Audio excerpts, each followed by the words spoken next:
Punyena tasmai Shri Gurave Namaha.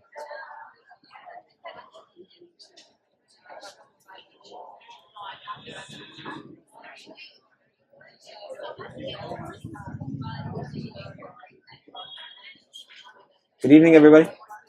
Welcome to the question and answer booth. Tonight we'll be taking questions for about an hour and a half or so. And happy to spend this time with you. Looks like a wonderful, inquisitive crowd. And therefore I know you must be loaded with questions. And so at this point I will turn it over to you and say, would anyone like to begin by asking a question? And I know you're all shy. You're thinking, I shouldn't be the first one, but someone's going to have to be. Yes. Yes, sir. A Swami once said to me that walking a spiritual path is like a razor's edge. And I think he was quoting something... Upanishads. Yes. Yeah. Can you elaborate? I could try. Like walking on a razor's edge. You know, I've heard that phrase so many times, and I know it's an Upanishadic verse. Honestly, I can't think of the context of it though at this time. But let's put our minds to it, you know. Thin, right? Very thin. The razor is very thin. And there's always, I suppose, on one hand, if you want to go deep into spirituality, it's at a certain point you have to get a bit extreme. You have to really, at some point, we have to entirely rid the heart and the mind. You could say, in one sense, the heart is that part of the mind where we hold the most deepest, meaningful desires. But somehow, every desire that we have for the material world has to either disappear, be broken, or transform into spiritual. Everything. It means we need to go right down to the very core of our being. And anything that is not harmonious with our true nature, in the deepest corners of the mind, in the deepest corners of the heart, all has to be somehow removed. But if we were to try to do that immediately, we might not be able to do it. We might crash. You know, should I walk away and go up into the mountains and leave everything behind? Well, sounds like maybe I should, you know.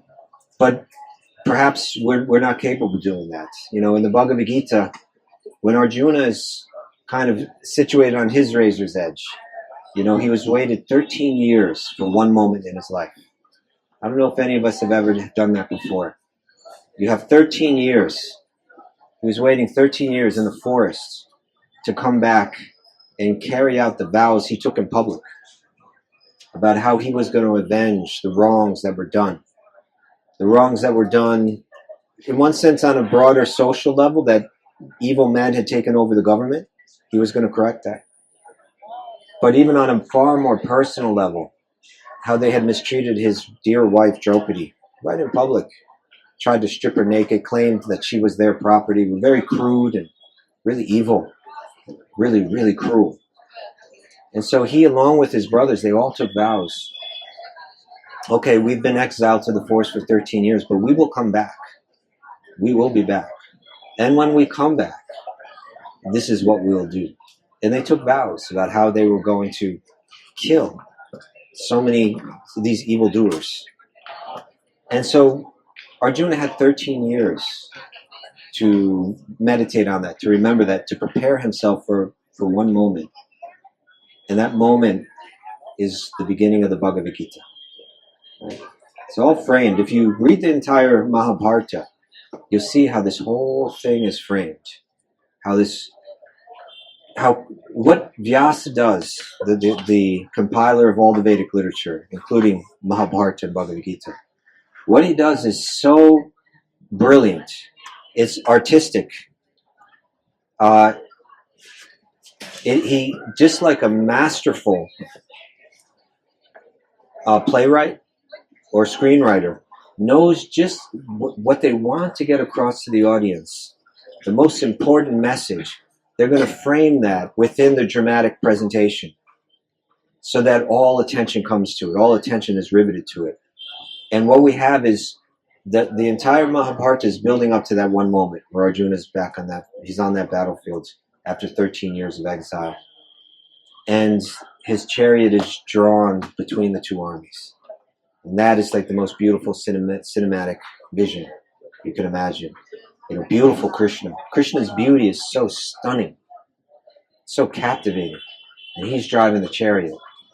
And he's got Arjuna right behind him. No greater vision of power, of purity. You can't just, when you see them coming down between those two armies, there's no vision like that. And Arjuna seems like he's totally ready to do what he needs to do. He's got Krishna driving his chariot. He's powerful. He's equipped. He's ready. He's righteous. Righteousness is on his side. And then Krishna drops his chariot off right in front of the two men that he loves the most. Bhishma and Drona, his guru, his grandfather, the two men he loves, respects. And they're on the other side. And he has to fight against them. And then he's thinking, at that point, he breaks down. It's like an involuntary thing. He falls apart. He can't speak hardly. He's crying. This is very, for Arjuna, to be crying on the battlefield.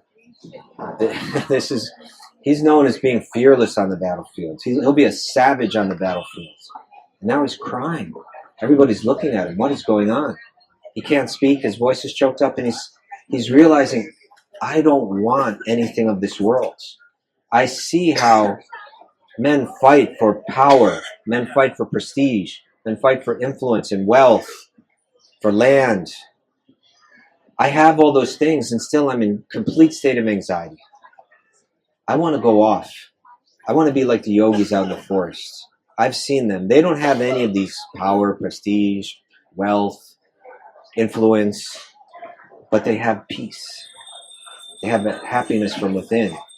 That's what I want. I want to walk a spiritual path. I want to walk a spiritual path. And I've seen people walk that spiritual path. And the way they do it is they walk away from this world. They go off to a secluded place. That's what I need to do. In a sense, Krishna is saying, Arjuna, spiritual path is like a razor's edge. It's not so easy, you know. You can easily make a mistake. You can easily fall off the edge. You know, it's very thin. Yes, some people may be able to walk away like that, but Arjuna, karmanya veda karaste, mapale shukadachina, makarma pala heturbur, nate sangostva karmani. Arjuna, your adhikara, your qualification is not to walk away from the world. It's to work in this world. And to work in this world, but without any attachment to the fruits of your work. Never be attached to the fruits of your work, but also never be attached to not doing your duty. Arjuna can't put it together. You want me to be like a detached yogi, and you want me to fight in a battle. But aren't they the opposite? They seem like two totally different things. And so he's got to walk this razor's edge. I need you to walk a razor's edge.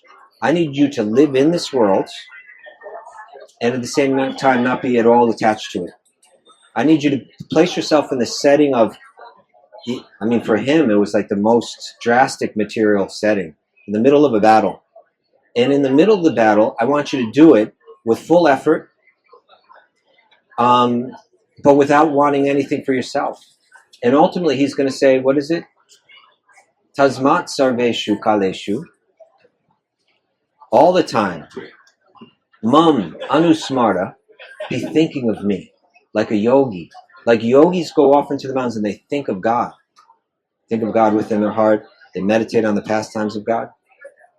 I want you to be thinking of me. Mam anusmarta. Always be remembering me. Yudyacha. And at the same time fight. Challenge. You know, not an easy thing to do. You know.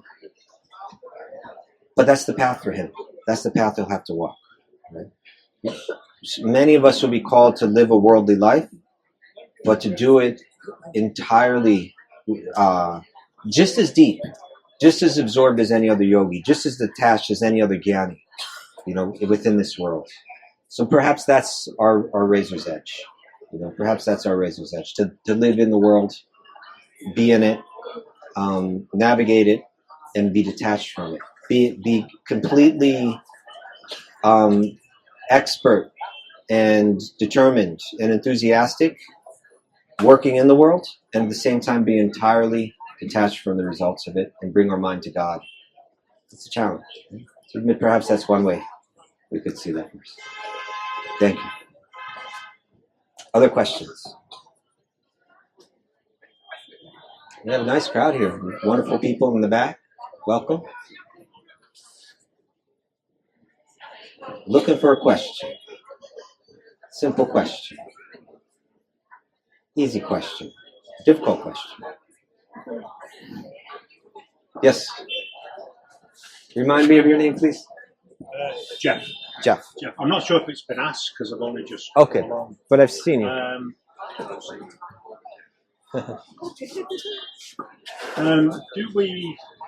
Do we have a purpose, and how do we find that? Okay. Yeah. Simple. That's a great question. So, do we have a purpose? And if so, how do we find it? Okay. The word that we'd probably translate as purpose from the Sanskrit, or if we took the English word purpose and we wanted to translate it into Sanskrit, the word that we probably use is, can anyone guess? It's a popular word. I think if the treble all the way on the end is turned down, all the way, that will hopefully be better. Maybe turn up just a little bit. Okay, maybe a little bit more. There you go. The word that we probably use as a translation of purpose would be dharma. Dharma. Right? The word dharma is sometimes translated as religion, sometimes translated as duty. It could, but a good translation would be purpose. What is my purpose? Or even deeper than that is, what is something's essence? Because something's essence speaks to its purpose. You know, I told a story the other day in our class here, but once I won't go into all the details, but once I was in India and I was invited by a gentleman into his little home, which was like a hut. And he knew I was from America, from the United States. And so he asked if I could help him. And I said, you could try. What do you need? And he said, I have something from America, but I don't know how to use it. So I said, okay, let's give it a try. So he sat me down in his house. He pulled out a box, a cardboard box from underneath his bed. And he said, I have a heater from America, but I don't know how to use it. And so I said, let's take a look. So we opened up the box. I look inside. There wasn't a heater in there. You know what was inside? A waffle iron. You know, I don't know how he got a waffle iron. I don't know. I've never seen a waffle in India. Although I do see them now, actually. I've seen some waffle place out here. But this was a long time ago. How did he get a waffle iron? I don't know. And I felt bad for him. He looked very confused when I said this is a waffle iron. I had to try to explain what a waffle is to him. But I think maybe he was cheated by someone and they said this is a heater, or somehow he became confused and thought this machine was a heater to heat the room. And I had to explain that that's not its purpose. Right? The yogis say, great yogis, great sages have said, they analyze these things. They analyze them so thoroughly, so brilliantly. They say, every single object has its purpose. Every single object has its dharma, right? It's designed for something. This microphone, we could use it for a lot of things. But what's its purpose? It's designed to amplify sound, right? And when it's amplifying sound, it's perfectly situated. So then the question becomes, what is the purpose of the self, right? Are we also designed with a purpose? And if we could find out that purpose, then we could become perfectly situated, right? And that's where yoga is meant to take us. Take us to that perfect situation. We're good so far? Everybody with me so far? Makes sense? Yes. Okay. So then they take it further and they say there are two types of dharma. One is called Naimittika dharma. It means dharma that is relative, or we could say temporary. There's certain purposes that we play, certain roles that we play in life that are relative to the time and the circumstances that we're in. For some time we play a role. For some time we have a particular purpose. We didn't have it before. At a certain point it becomes a purpose for us, or a dharma for us, a role that we're meant to play. and that at another certain point in time, when circumstances have changed, we let that go and continue. This is called, we can call this temporary dharmas. Okay, temporary dharmas. The other thing about temporary dharmas is not only are they temporary, but I may have one and you may have another. We don't necessarily share them. Okay, so what would be an example of that? Let's say, are you a parent? Okay. So at one point in your life, you were not a parent. And then time changed, circumstances changed, and then you were suddenly a parent. And you had a role to play. You had a responsibility to fulfill. You had a purpose to fulfill as a father. So that father is a temporary dharma, right? It wasn't there before, and then it was there. And with that dharma, you know, I'll get into this a bit, but in the Vedic texts, in the Vedic world, in the yogic culture, when it comes to those kinds of dharmas, they were really spelled out, really what was expected of you, what your privileges were, what your responsibilities were. Everybody kind of knew it. And even though maybe it's not as spelled out so well in our Western society or modern society, I think still we know, most of us kind of know, at least fundamentally, what are some of the purposes or the responsibilities of a father. You're counted on to provide for that child, right? Nobody else. That's your responsibility. That's your dharma. Provide for this child. It's your responsibility to protect that child. It's your responsibility for the education of that child and the character development of that child. That becomes your dharma. And that means, and dharma or duty is important because it's kind of where we begin to become a yogi in this sense. A yogi means someone that can control their own mind, that's not ruled by their minds. Our minds tell us go over here and chase this, go over there and chase that, and we generally just follow. We're ruled by the mind. And the yogis are saying, we're not free, we're trapped. We're following the dictations of a programmed mind. Yoga means I start to take control. I'm in control. I use the mind rather than be used by the mind. And duty is kind of the first place where that happens, because maybe as a father, you had certain duties to fulfill, and maybe your mind wanted you to do other things, and you'd have to say, nope, I'm not going to do what the mind tells me. I'm going to do my duty. I'm going to do my dharma. I'm going to fulfill my purpose. Right? So then you have a dharma as a father, and even that dharma may change as the child grows, right? And at a certain point, the dharma of being a father may entirely change. Or even circumstances may come where you're no longer a father. All right, so it's temporary. And meanwhile, I'm not a father. So you have that duty, I don't. I have other duties. That's the nature of the temporary duties. That they come and they go according to time and circumstances. And that you may have one, I may have another. We don't necessarily share them. But the yogis say there's another type of dharma, and that's called the eternal dharma. Right? The eternal dharma, nitya dharma. It never changes.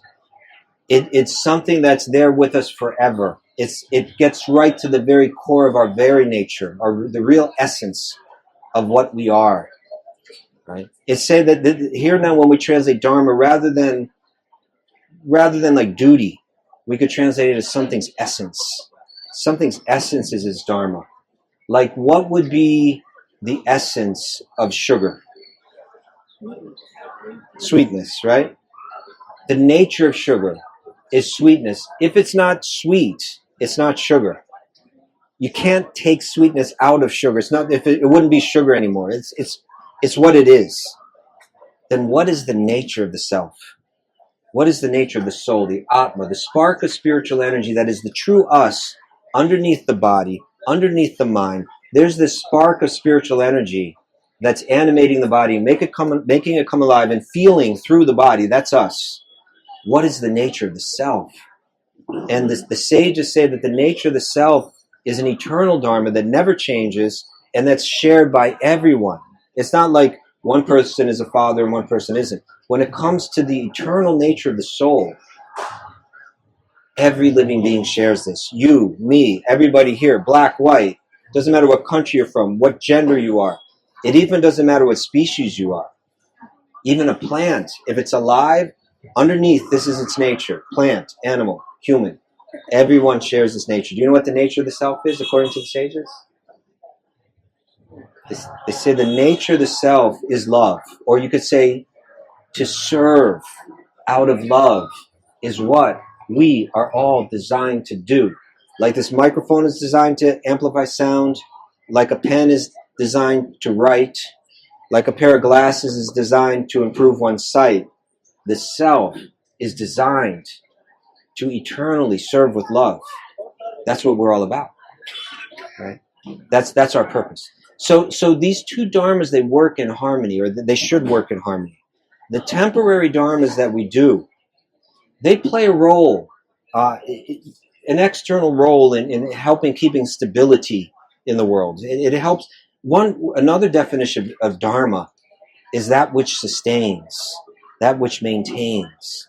So when we're following dharma, it creates stability and it creates harmony. You know, on a social level, if everybody understands their dharma or their purpose and everyone plays their role nicely, then everything works smooth and things are maintained. It's sattvic. And sattvic means it maintains things. Whereas if we're out of touch with our dharmas, or if we have no interest in carrying out the roles that we're meant to play, then it creates disharmony or destruction. And then there becomes chaos and fighting and conflict and things fall apart. It's hard to keep things together in this world. It's hard to hold things together. Generally, things move in such a way, scientists call it entropy. You know, things fall apart. Unless there's an effort to keep them together, they tend to collapse. And so Dharma was a way of society holding itself together, that you can have a stable marriage, stable family, stable communities, stable occupation, stable nation, like this. You carry that out through Dharma. Everybody knows their responsibilities. And those dharmas, by carrying them out, the deepest purpose of the temporary dharmas, of being a father, of being an ethical business person, of being a good leader, of being a good follower, whatever it is that your dharma, mother, father, husband, wife, whatever that dharma is, the deeper meaning of that dharma, beyond the temporary stability, the external stability, is that by following it carefully, it can lead you to the eternal dharma, to uncovering the dharma, the true you underneath. That you can feel the eternal love that you have for God and every living being, that's maybe hidden within inside you, that it arises. It can come up. If the temporary dharmas are performed with that intention in mind, they can lead to that. Okay? So then the question becomes, how do we know what ours is? You know, how do we know what ours is? And that's something that, again, in the Vedic system, it was kind of so much simpler, so much clearer. And I speak as an American, right? Like as an American, there's one value that we say we value more than any other, right? More than any other. What do Americans say is most important? Most important value? Huh? Freedom, right? We say freedom is the most important thing. We want freedom. We don't want anyone telling us what to do, right? But that's not so great for Dharma. You see, we don't want to be controlled or constricted or in any way. But in some ways, that can be healthy. In some ways, there's a balance between individual freedom and collective community kind of unity, right? The American way is very much like, I want my freedom, leave me alone. And there's a value in that. There's a value in letting people be free, but there's also a value in, I have a responsibility to a broader community, and I recognize it, and I want to carry it out, you know? So it's much looser. The whole thing is much looser and can be confusing, and I think a lot of people are confused about what's my purpose. These ancient Vedic texts, they really go into saying there's 4 different stages of life, and at each different stage you have different dharmas, different roles to carry out, as a student, as a married person, as a retired person, and as a renunciate. And that is kind of determined by age, more or less. But then, what is one's occupation? What does one do in society? That becomes a really important question. And that's determined not by age, but by one's mindset, personality type, you could say, right? It would recognize 4 different mindsets. And the wisdom of this and the insights of this have been twisted into what's called the caste system now, which has been applied in many destructive ways, but there's a brilliance to it in understanding one's own mindset and how one can use it. I'll give you an example. Some people are, their purpose, their aptitude, natural mindset is designed to run a business, right? To be a business leader, to employ other people. They're not employed by anyone. They go out and find a way to make money in the world, and they employ others underneath them, right? And we probably all know some people like that. They know how to make money. They know how to build a business. For me, I think sometimes I see how to make money, but I have no drive to do it. But they've got the drive to do it. They can make it happen. They can start from scratch and become a millionaire and then lose it all and then pick it right back up and do it again. It's like, I don't know how they do it, but they have that aptitude. So they have the aptitude, the intelligence, they have the drive, the inner drive to do that and to take control and to employ others and to delegate and so on. All of this is natural to them. It's easy to them. That can be a very valuable role to play in society. But the question is this. That's a strength, but what is that person's weakness? What is the common weakness for someone that's really good at making a lot of money? Can anyone suggest? Character weakness, character flaw. Yeah, greed. Right? Often they become driven by greed. And they can really go down some dark paths, and they can really be cruel, and they can really harm a lot of people. If they get it into their head that my success, the measure of my success is how much money I'm making, they can become very destructive. And that's why there has to be a spiritual leader, someone who's very detached, that can explain to them and help them understand that your success isn't in how much money you make. You're good at making money. Everybody sees that. You got nothing to prove as far as that's concerned. But what you need to show is how much you care about others, how much you care for your workers, what you do with your profits. You can, with your dharma, you can go ahead and live a relatively luxurious life. That's fine. But if you become ruled by greed to the point where you're harming others, you're not caring for others, you will suffer. And everybody's going to hate you. And you're going to accrue all kinds of bad karma. So think about your success in the terms of how can I help people with the wealth that I generate? How can I care for my workers and see that they have everything that they need, including enough wealth to survive comfortably and enough time to pursue their own spiritual life, right? So that's their purpose. And that's the kind of thing that was kind of clear. It was really clear in that day and age. But they said some people are good at making money. Some people are fearless on the battlefield, and they can move towards conflict. They're good rulers. They protect others. And other people are good spiritual leaders. They live a very simple life, and they're very deep into knowledge. They like to teach and they like to share. And other people follow. Those are three types of leaders, and other people follow those leaders.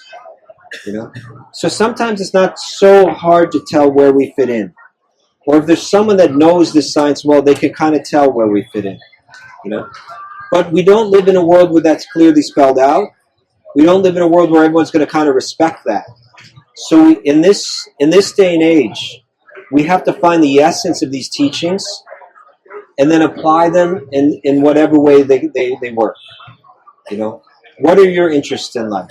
Do you like to study? Is knowledge something that you're very into? Are you a money maker? Am I an artist? Is that part of what I do? We can, someone that really knows it can help you understand a bit what your nature is.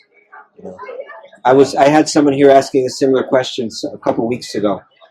And I said, well, what do you do for a living? She says, I'm a yoga teacher. I said, okay, do you enjoy teaching? Yes.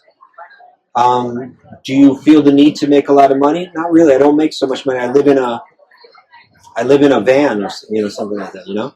I say, are you comfortable in the van? When you lie down to go to sleep at night in the van, are you thinking, boy, this really has to change. I need to find some better setting, situation? Or do you lie down happily and do you say, I like this simple lifestyle? She said, no, I like it. I said, okay, you have the Brahminical tendencies. That's your nature. That means that you live simply. Nobody can corrupt you because you don't need a lot of money. You're not, in one sense, you're not working for anyone. You go out and do your thing, and people give you a little money to teach, and you're satisfied. You can speak the truth to people. So it can be discovered, and it can be applied even in this day and age, although the whole society is not following. But do you think what I've said so far, has it given you any clue? Yeah, kind of. I think from my own point, like a career point of view, I've done so many things. Trained as a chef, did that for 12 years. Started photography business, built up a studio at home, got into helping a stonemason friend with web design. The last position I was working as a care assistant, supported living, helping people with different disabilities. I've got other friends that have had the same kind of career path forever. They've always done what they've always done. I'm just drifting around doing different things that come along. And sometimes I think that's great because I like the freedom. I also live in a band back in England, so I get that. The simple, I love that. But sometimes I think, is there something more for me? You know, and is it something I should be looking for, or just carry on drifting and fall into whatever position comes along? So what you shared, just right there, lends me to believe that naturally you have the Brahminical tendencies. The Brahminical person is the truth speaker in society. They're the teacher. And they need to be able to be satisfied living simply because they don't accept a paycheck from anyone. And by not accepting you see, once you become the employee of someone, then in a sense you're obligated to them. And it can compromise your ability to speak the truth. Like sometimes politicians want to come out and say, I'm not being funded by any of these big corporations or this thing. It's to indicate that therefore I'm not anyone's lackey. I can come here and speak the truth. That's the way a Brahmin has to be. They need to be satisfied so simply that they can't be controlled by anyone's money. And that way they can speak the truth. Generally what their excitement is in knowledge. They want to discover the truth. They want to understand the mysteries of the universe. That's their drive. They're happy with that. They don't need fame. They don't need money. They don't need power or influence. They need to understand. And that's enough to satisfy them, to read a good book, to discuss it with someone.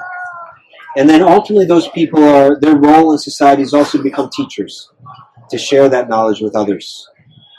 Often they're wanderers. They move around. That helps with detachment. If I'm not attached to any one place, that also helps me with my truth speaking. Because I don't have certain interests here that I need to be guarded. Once you have too many attachments or too many interests, you begin to bend the truth to those interests. But if you have no attachments, then you don't need to bend the truth. You can just present it as it is. So everything that you're sharing with me lends me to believe that you have Brahminical tendencies. And so maybe you don't live in a Brahminical world where you just teach and people grant you donations and they bring their kids to you to get trained up in knowledge and they come and seek your guidance in important decisions. Maybe you don't live in a society where that's valued or recognized. But still, there may be ways that you play that role. There may be ways that you play that role in your own development, but also a way that you can share that with others. And something for you to think about. Okay. Thank you very much. That's a good, nice question. Any other questions tonight? Yes. Your name, please? Alka. Alika. Alka. I'm sorry? Alka. Alika. Alka. A-L-K-A. Okay. A-L-T. So, I would like to ask about karma and the karmic depth or charity or whatsoever we have. Do we really have a connection based on that? and which can be continued in other lives as well. And I mean, how can we be so sure about it? I mean, how can we be sure that we're going to meet our parents, our spouse, or any friend again? I mean, is there any such karmic debts or credits which we have to fulfill in other lives as well? I mean, do we have that? Yeah. I'm not sure if I heard the whole question. So it was about karma. Do we have karmic debts? What? Yes. And you were asking, do we know if we'll meet our family in a future life?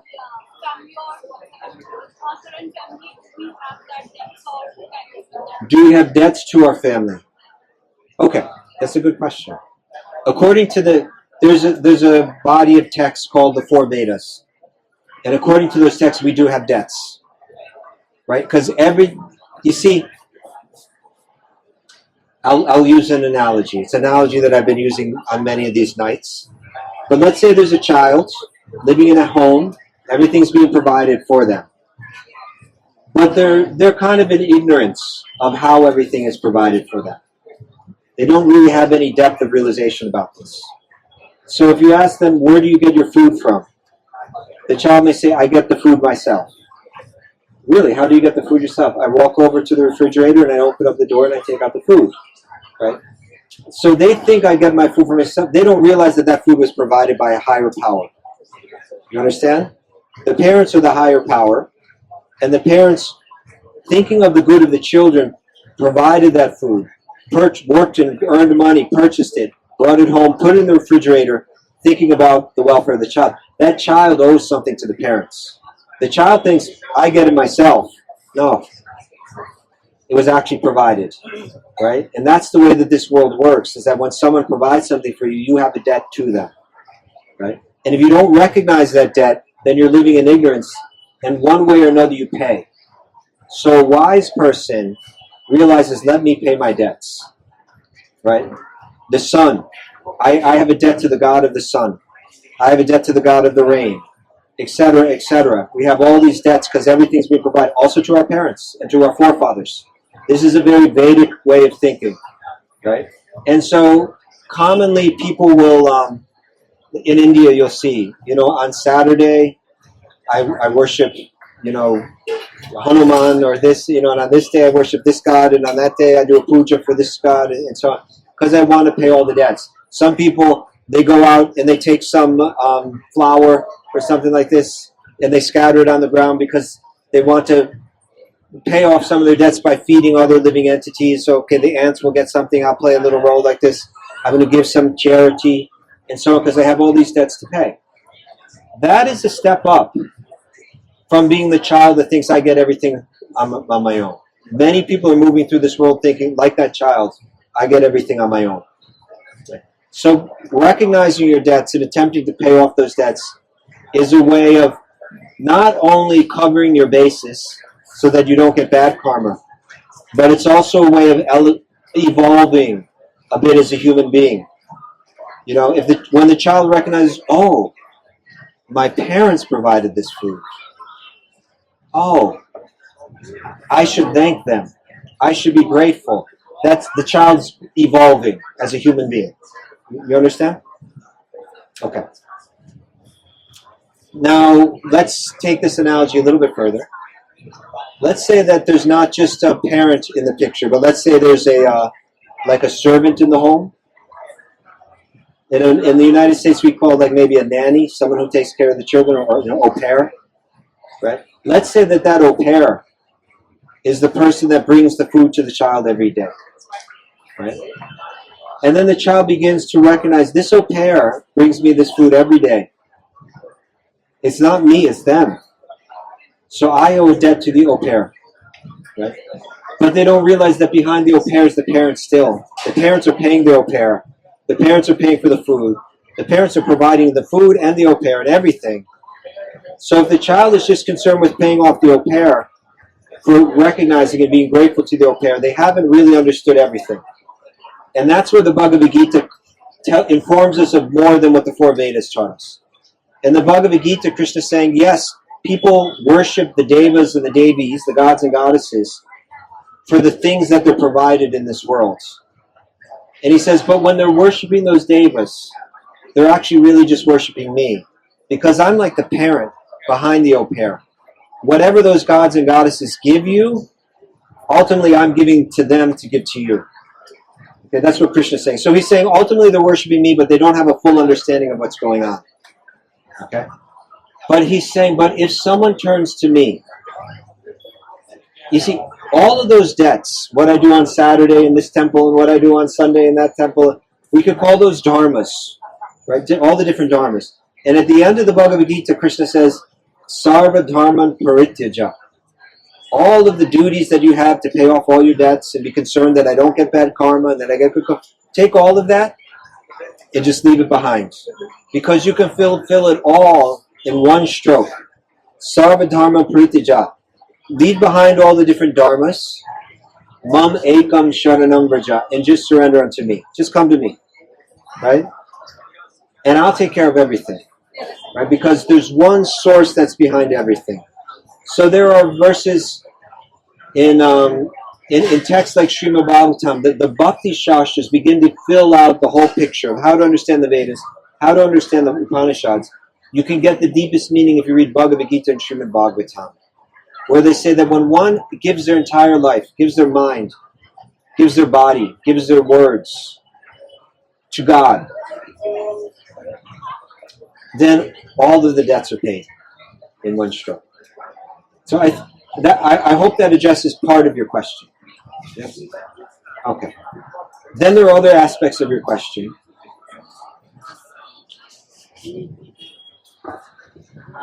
Another aspect was, does these debts continue in another life as well? I mean, if they are not fulfilled, and I mean the account is not yet cleared to zero again. So are these debts or the connections to be served in next life as well? Yeah. So again, according to the Vedic text, those debts can carry into future lifetimes. Or we have debts to previous generations, to the forefathers. The Shraddha ceremonies is done, and prasad is offered to the forefathers, and all of that. So we carry it from this life into the next, like a big bag of seeds, like a big bag of karmic seeds that have not yet sprouted and developed. So yes, we're carrying those things. But here's the point.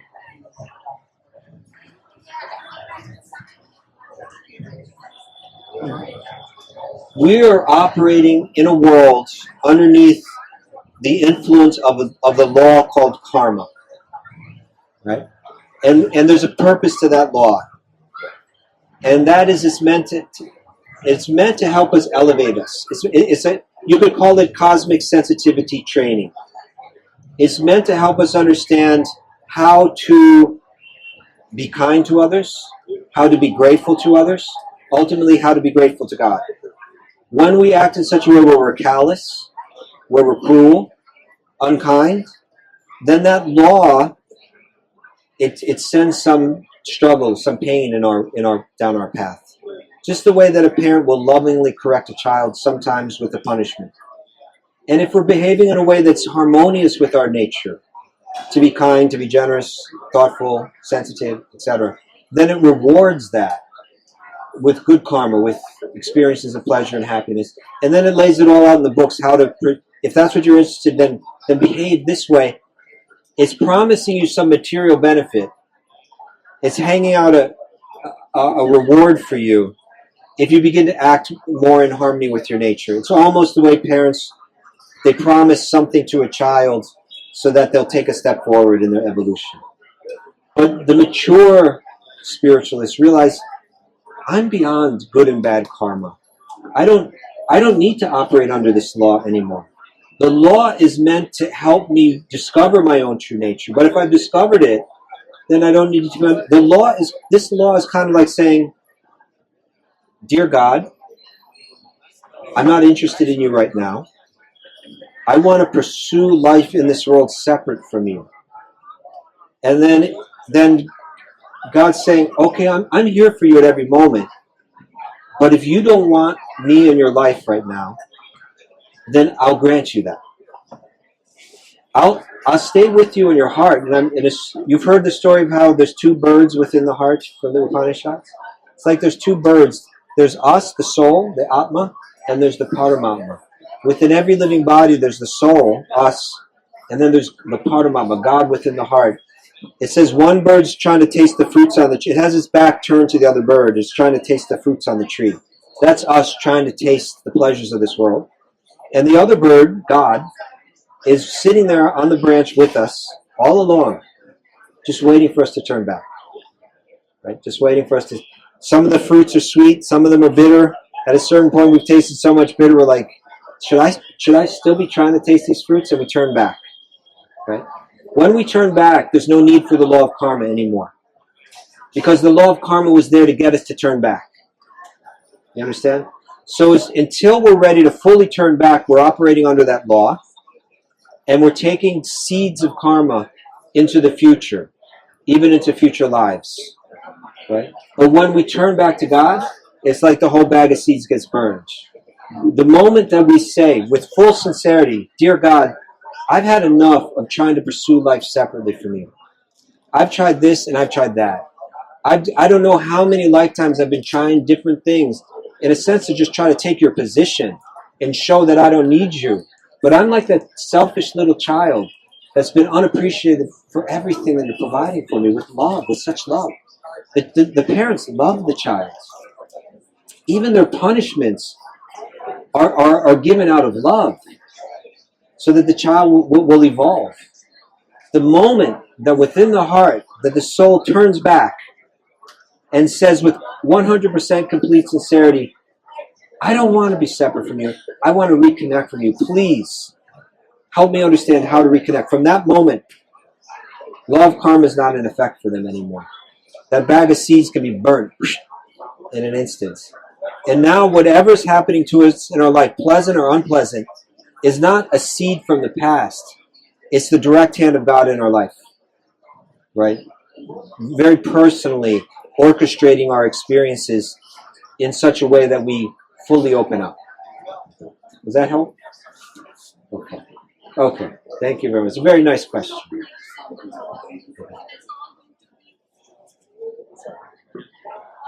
This is going to be a never-ending story, the karma and death. But the only solution is God. That's what I realized. Yeah. You see, the Vedas also talk. The Vedas are speaking to the four Vedas. They're speaking to us a little bit like we're the spoiled little child, with superficial considerations. A lot of what's taught through the Vedas, you'll find it in all the different religions of the world. I'm concerned about suffering bad karma. I know I've done bad things, and I don't want to suffer the result of those bad things. How can I counteract it? So sometimes you'll go to a priest. I grew up Catholic, right? Same idea was there. Have you heard of confession? The Catholics, we go into a little booth. We close the door. Nobody can see who it is. And then the priest is sitting in a little booth right next to it. And then they slide across like a little... You slide this thing across and then you can talk to each other. And the priest says, hello,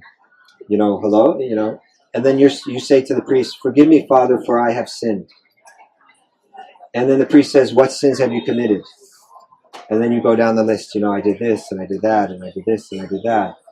And then the priest says, okay, don't do that again, and say this many prayers.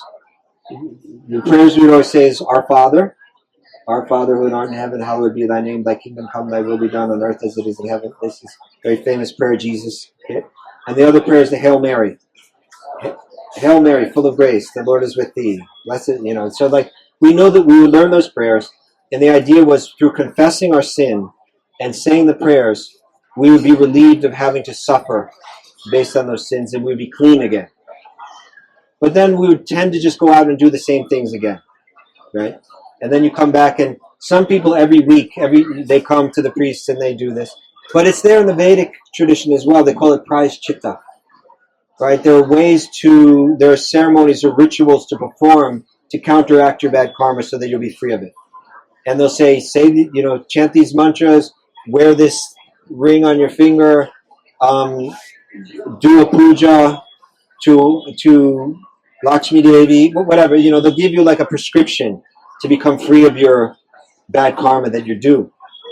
But it's said that that's like it's like if you have a weed in your garden and you just kind of cut the top of the weed off. You cut the weed. It looks like it's gone, but the root is still there, and it just grows right back. Right? You have to pull it out at the root if it's not going to come back. And so whether it's in Christianity or Judaism or Islam or Hinduism, most people come to these faiths on that lower level.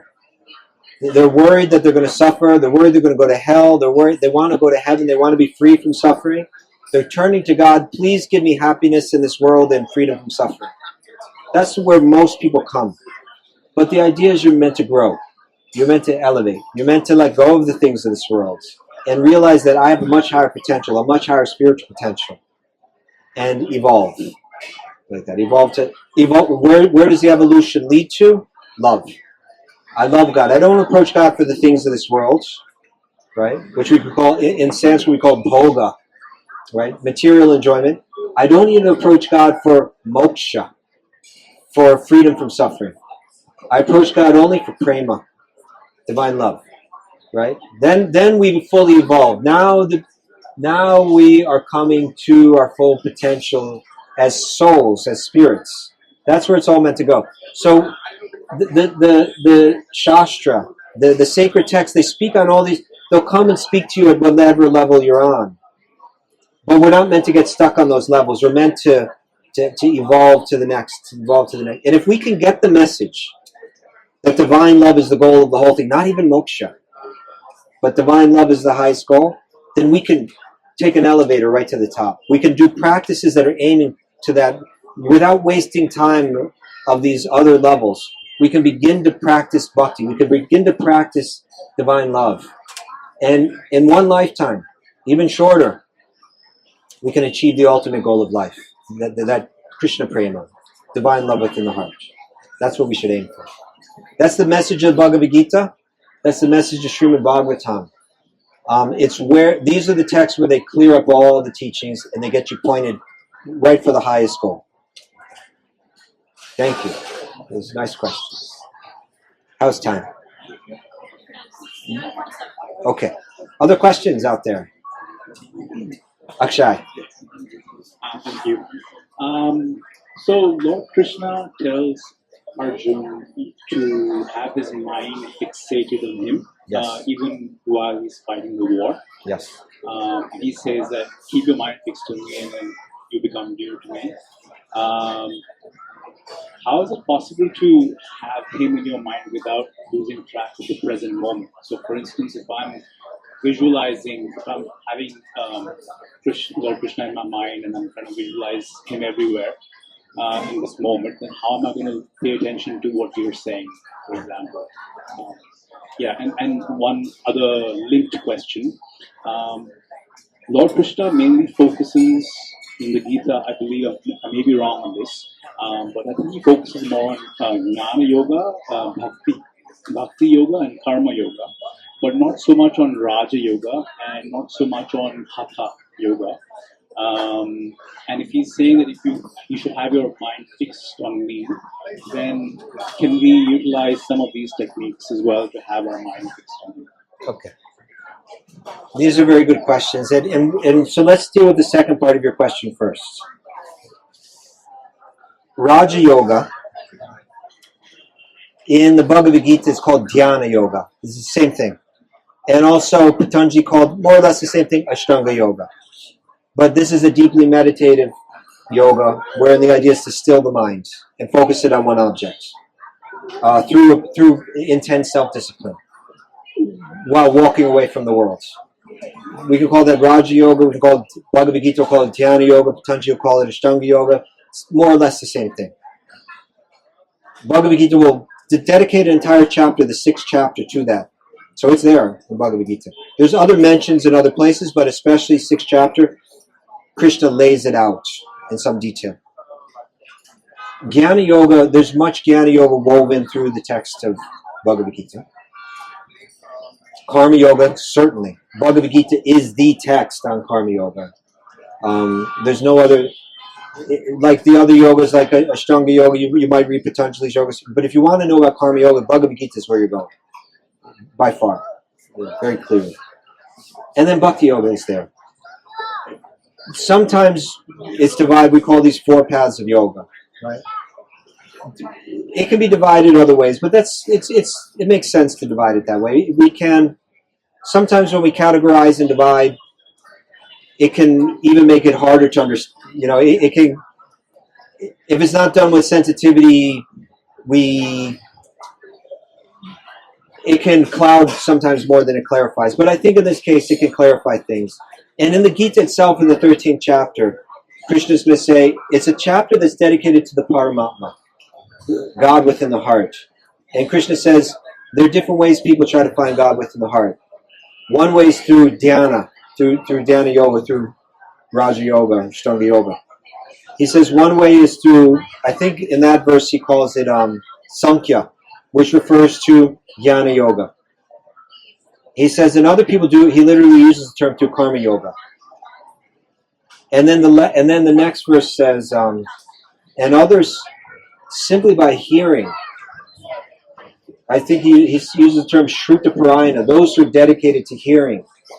They also find Paramam. And that's speaking of Bhakti, where Shravanam becomes a fundamental practice.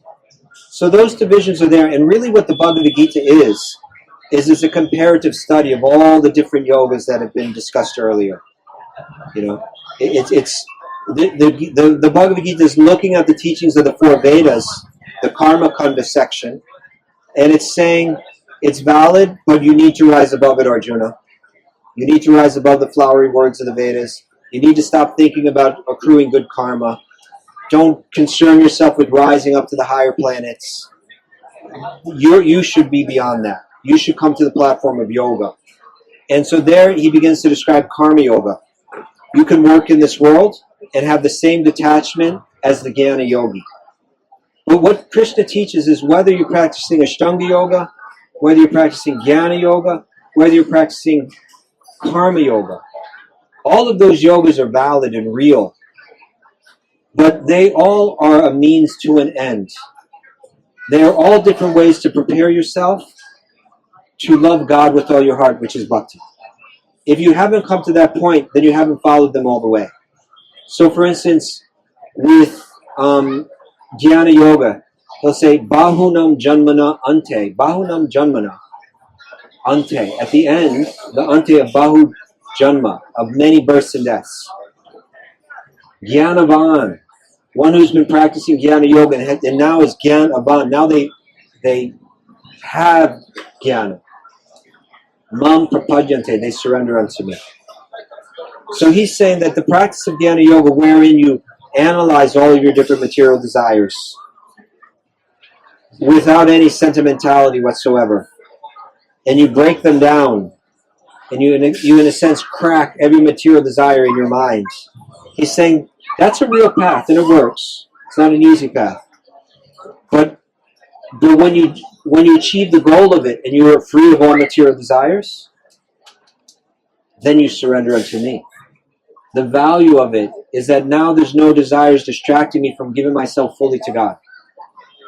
So he's saying Jnana Yoga is meant to be practiced to surrender to God for Bhakti. And he's going to say the same thing about Ashtanga Yoga, Jnana Yoga. That then once you settle the mind and have it completely controlled, then you focus it on me within your own heart. You find me with love. So the practices of Ashtanga Yoga, Yama, Niyama, Asana, Pranayama, those are all meant to help you settle your mind. But the value in settling your mind is that now you can focus your mind on me without any distraction. And in Karma Yoga, he's saying, yes, be detached from the fruits of your work, but take all of the fruits of this work and make it an offering to me. Yat Karoshi Yarajnashi, right? Whatever you do, make it an offering unto me. So he's saying Karma Yoga is meant to lead to connecting with me with love. So in one sense, those are all means to a different end. But Bhakti, he's going to compare Bhakti to all these others valid yoga paths and say Bhakti is the path where the means and the end are the same. In Bhakti, what you practice as the means is what you do in eternity in the end. Because you're practicing falling in love with God. And when you achieve the goal, you're in love with God. And the practices are, I chant God's names. In perfection, you chant God's names. Right? You know, the practice is, I do seva. In perfection, you do seva. In the practice, you meditate on God's pastimes. In the perfection, you meditate on God's, you live in God's pastimes. Like that. So the Bhagavad Gita is this comparative study of all the different yogas. And as we were mentioning earlier, in the end he says, all the different yogas, all the different dharmas, sarva dharma parityaja. Just let them all go. Mam ekam sharanam vraja. And just come to me with bhakti, with devotion. And then you've achieved the goal of them all. Right? That's the Gita's teachings. The Gita becomes very clear. In other texts it'll be less clear. Upanishads, Vedanta Sutra, they're more cryptic. The message of bhakti is there, but it's kind of like underground. It's kind of like a river running underground. The water's there, but you need to dig to find it. Whereas when you get to Bhagavad Gita, it's like a lake. It just opens up. And love for God is right there. It becomes very clear that that's the message. Does that help, son? And yeah. Sorry, the other question was how do we keep our mind fixed on Him without losing track of the present moment? Because I find that it's a bit dualistic at times. Like your mind is split between trying to focus on Lord Krishna and trying to focus on the task at hand. Yeah. And it is dualistic. But here's the key. When we use the word dualistic within yoga circles, generally that has a negative connotation. Right? It's dualistic in the sense, you see, there's material dualism, and then there's a oneness that denies dualism, and then there's spiritual dualism. Right? A lot of people don't recognize that there's spiritual dualism. But if you read Bhagavad Gita, if you read Srimad Bhagavatam, which is Vyasa's own commentary on Vedanta Sutra, he's going to say there's spiritual dualism. There's one great acharya. Have you heard of Madhvacharya? Madhvacharya is one of the most important names in Hinduism. He lived about 800 years ago. He was from the place called Udupi in Karnataka. There's a very famous Krishna temple, Udupi Krishna temple. He's one of the most important philosophers in the history of Hinduism. And when you see images of him, he's commonly holding two fingers up. Right? Because he's saying there's us and there's God. And we are eternally individuals. We are one in our love. Right? But we are dual because we each have our own individual consciousness. And it's our own individual consciousness that facilitates love. Right? I love you, you love me. If there was no two, there would be no love. So, now to your question. So is there a dualism when I'm thinking of God and trying to do something else at the same time? Krishna, it's interesting that he uses this term. He says, Mam Anusmara. And Anusmara is Anu means to follow. Anusmara means your mind should be steadily absorbed in the object of your meditation. And when we think of that from like the Ashtanga Yoga point of view, it's like my mind is on one object and it doesn't go anywhere else. Love is a little different. Right? Like when you're deeply in love with someone, you're thinking of them all the time. You may be doing something for them, and you engage your mind in doing something for them. But really, as you're doing that, you still feel the love. You know what I'm saying? Like, say you love a woman, and so you're buying her flowers. Stereotypical thing, right? Okay, so you're buying the flowers, and as you're buying the flowers, you have to, I need to reach into my wallet, I need to pull out the money, I need to give it to the man, I need to say thank you. But all along in your heart, there's a steady feeling of love for the person that you're going to give the flowers to. And that's something that doesn't go away. So in this way, you're always remembering the object of your love. Right? Sometimes a woman falls in love with a man that's not her husband. The yogis give this example. It's a little racy, I'm sorry, people. But let's say a woman has a paramour lover. Right? So she doesn't want anyone to know. Her mind is always on him. But at the same time, she doesn't want to appear inattentive around the home because people might catch on. Hey, where's your mind at? It seems like your mind is somewhere else. So it said she becomes very attentive to all her duties at home. Right? She's doing everything just right. Nobody sees that anything like her mind is, but all along her mind is somewhere else. So it's like that. Love is the samadhi of bhakti may be different. There are bhakti yogis that go into samadhi on the form of Krishna, say. That can be done in bhakti. But in general, the samadhi in bhakti is that my body is for Krishna. My words are for Krishna. My mind is for Krishna. My actions are for Krishna. My duties are offered to Krishna. I'm doing everything for Krishna. So I'm engaged in action, and I'll engage my mind in action for Krishna, not for any other purpose. And that purpose is always there. Maybe in the back of my mind if I'm engaged in something that requires concentration, but it's always there. It's always there in my mind. It's always there in my heart. It never goes away. And this way I'm thinking of Krishna 24 hours a day. Is that okay? Thank you. So many good questions tonight. So, actually, my question is based off of something you just said about the unfaithful wife and something going on with that. So, perhaps there's like relationships in my life, and I don't necessarily want these. I don't want to ruin those relationships, but maybe they're not like-minded individuals, and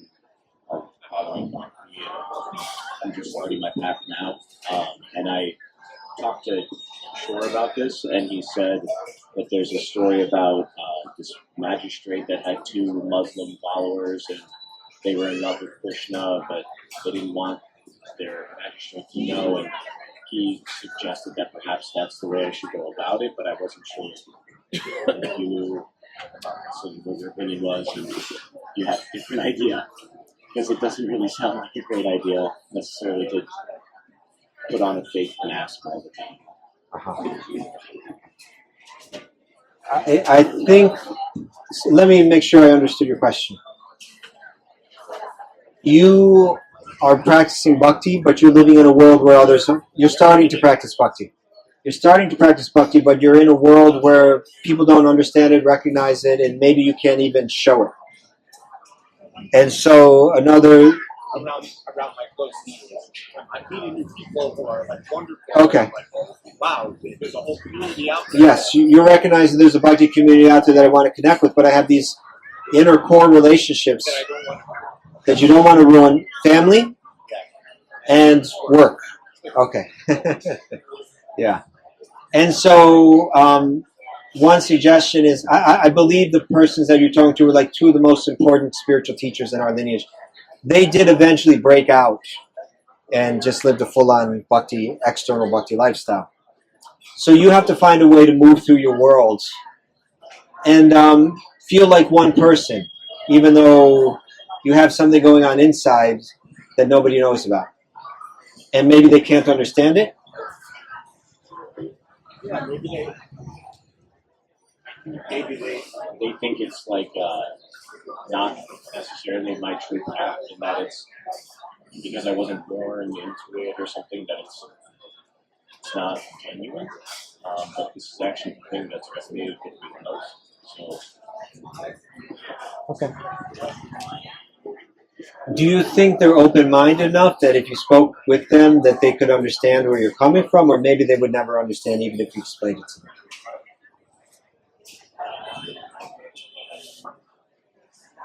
I think they would understand it, and perhaps they have a different understanding of how spirituality works, and it's difficult to maybe communicate with them, and since the type of person that likes to discuss these things and learn about it and listen about it all the time, that if I rub them the wrong way, I feel like it would create friction in other parts of my life, and I don't want my discussions about spirituality to have anything to do with my parents or... Okay. But it's a very integral part of what I'm thinking about all the time. Yeah. All right, let's take a step back and make this a more general question. When I first got into Bhakti, that was like 1987, 86, 87. And at that point, Bhakti was a new transplant into the Western world. And it was mostly young people that were getting into it. And we were insensitive with how we would deal with other people. And yeah, and it would be kind of like if we got into it full on. And we kind of started thinking, we're just going to explain this to everybody and they're going to get it. If they don't get it, they're really off. You know, I was sharing this the other night. There was times when I first got into it where like I was sitting in my apartment, I was practically like vibrating. And I was just thinking, I finally found it. And now I'm just going to tell everybody about it. When they hear about it, they're going to understand it too. And then we're all going to be into it. But then I quickly found out that other people didn't get it. You know, they didn't, no matter how hard I tried to explain. I may not have been good at explaining it. And also, even if someone was good at explaining it, they may not have been able to understand it. And so then the question becomes this. I could walk away from the world.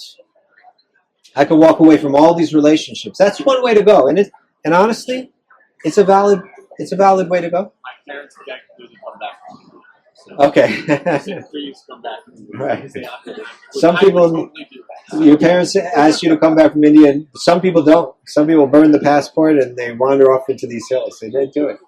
I'm not suggesting you do that. And you know, in the day and age when I first got into it, when you got serious, you moved into a temple, and you moved into an ashram. You know, it was kind of seen like that was the next step that you take. I don't think it's like that so much anymore. And I think hopefully people get better instructions than I might have been getting. You know, like you don't need to burn your past. But it's a question. Some people are going to be enthusiastic about your new path. Some people will be like, okay, if that's what you're into, that's fine. Some people are going to be concerned, and some people are going to be dead set against it.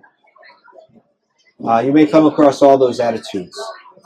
You have to find a way that you can practice this, that you're not going to become distracted, and that you can, in a sense, not compromise.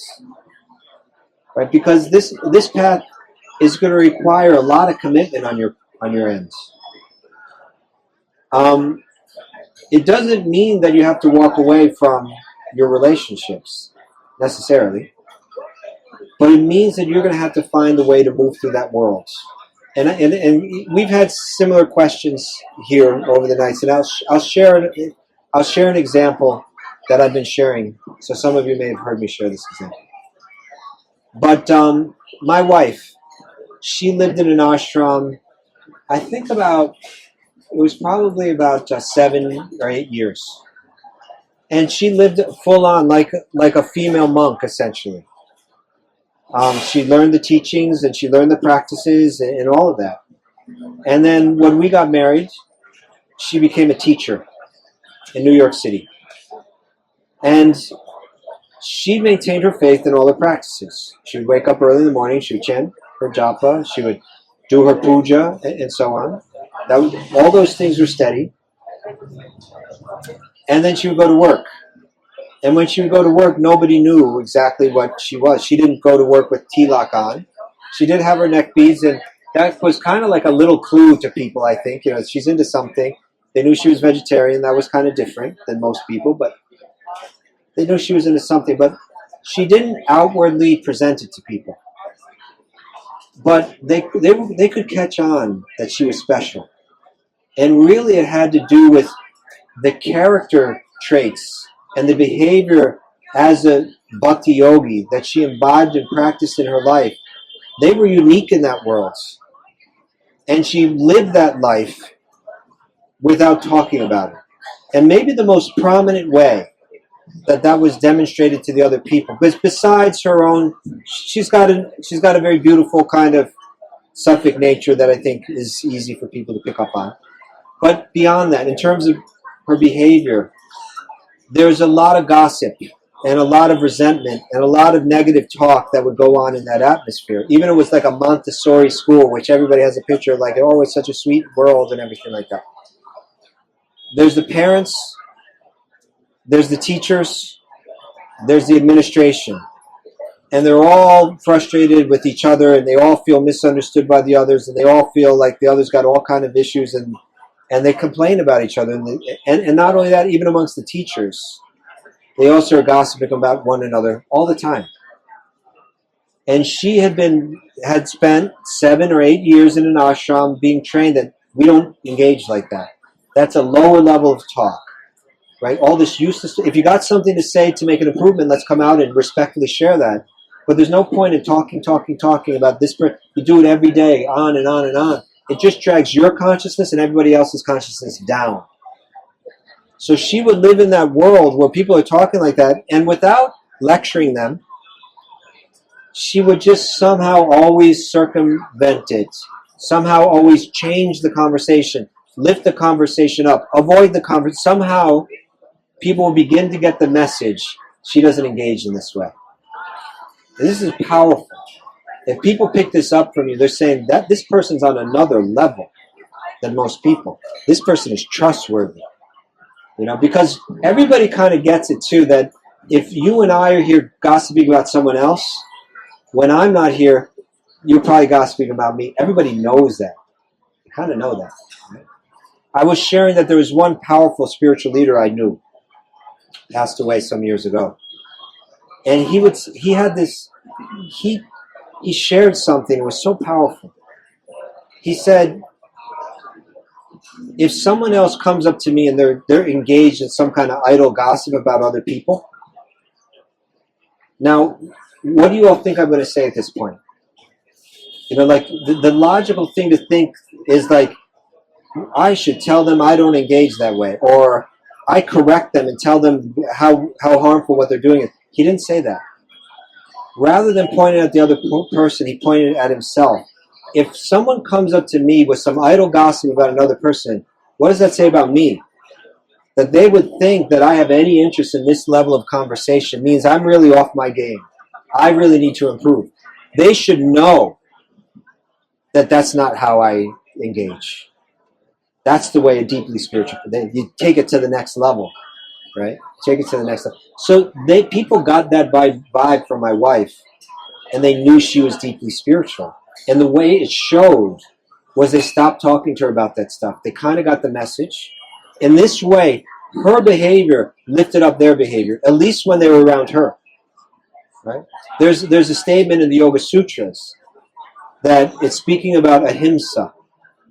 And it says when one really lives and embodies ahimsa, nonviolence, then they, within their arena, within their in their area, nobody can commit violence. Right? That was showing, like, just by her behavior and her embracing that principle, in around her, nobody was talking gossip, like that. Is that Yash? Yash, I remember you. I've been to your home. I don't know if you remember me. Yes, with Radhanath Swami. Yes, so nice to see you. Pleasure to see you. Happy to have you here. Yeah. How do you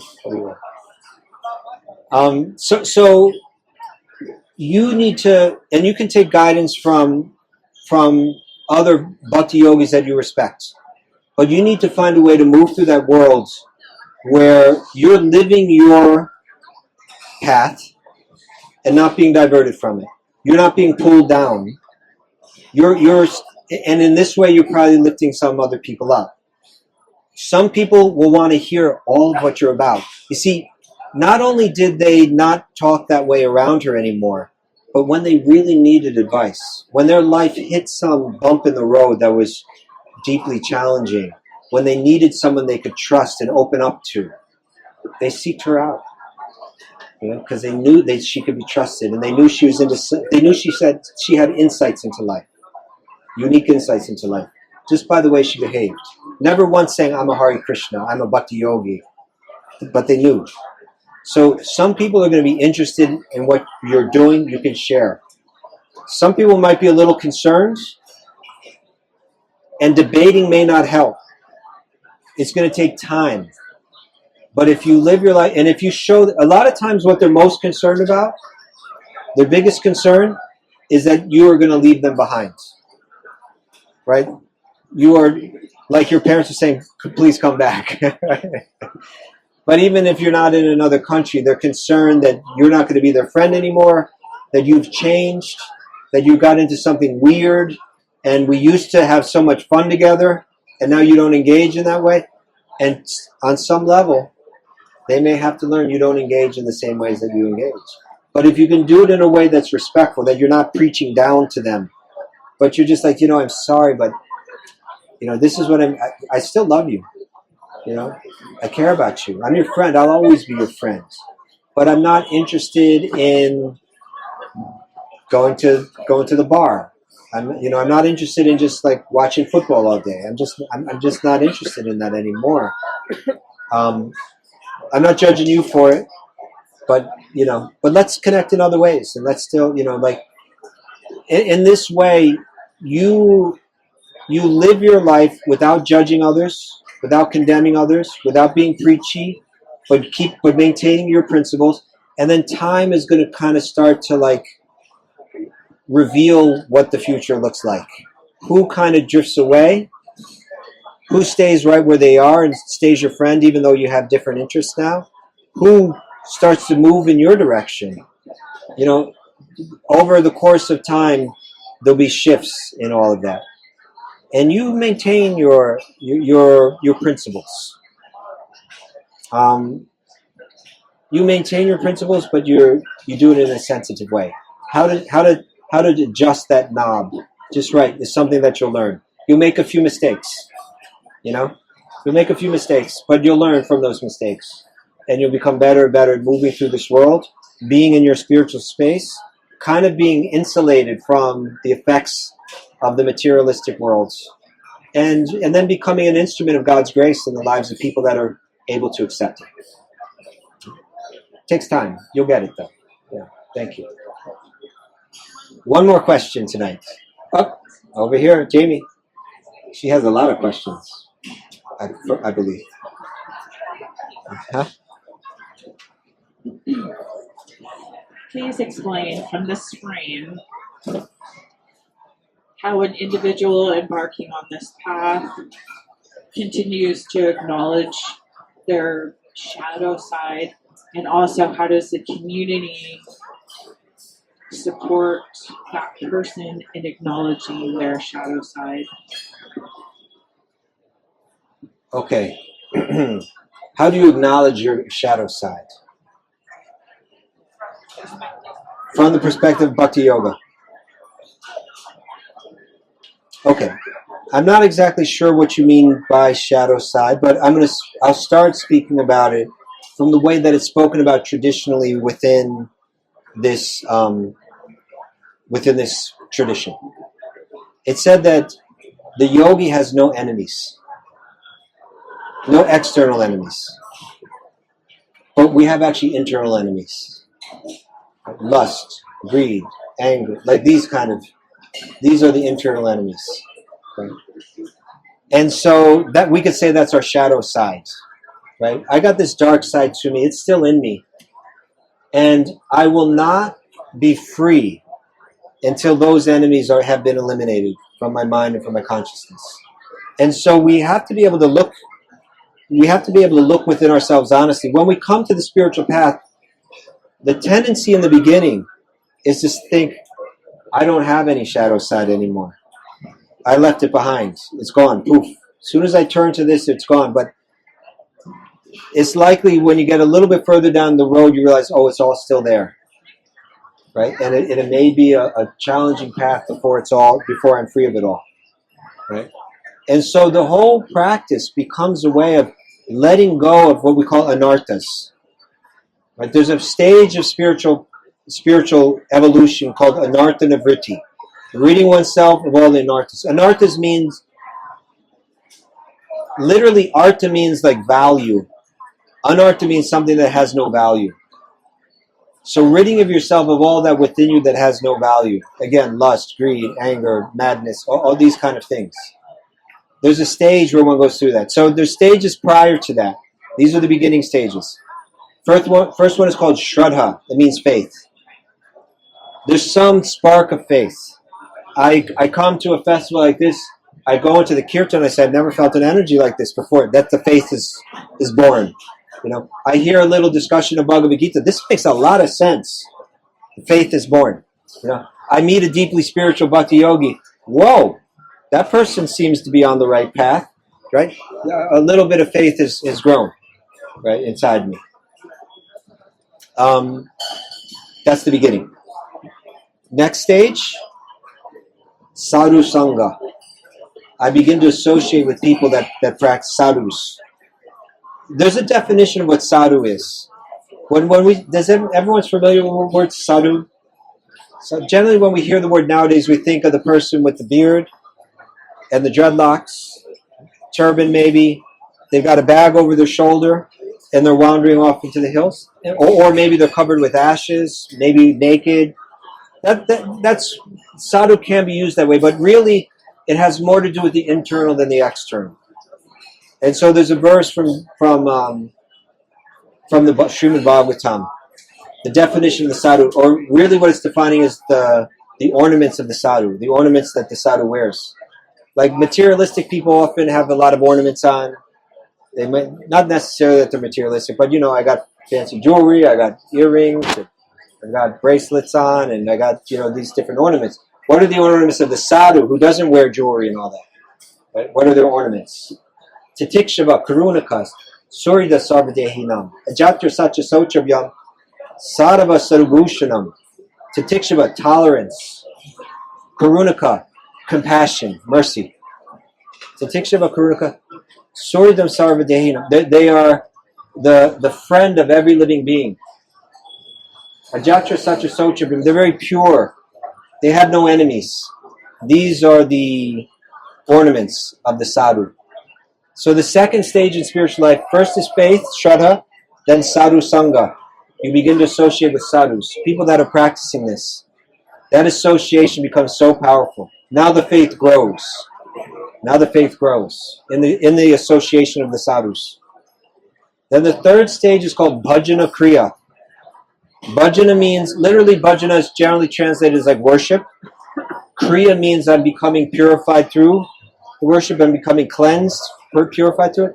What bhajana kriya means is, at this stage, you get a guru. Someone's going to give you directions how to practice bhajan. When you should wake up, when you should go to sleep, what books you should read, what books you shouldn't read, what mantra you should chant, how often you should chant it, what food you should not be eating anymore, how you should offer your food. You're giving all the different instructions. Now you're practicing for real. You're on a path. You've got someone directing you on the path. Bhajana kriya. Okay? Now you know what you're doing. Right? Like when I first got involved in this, first there was faith.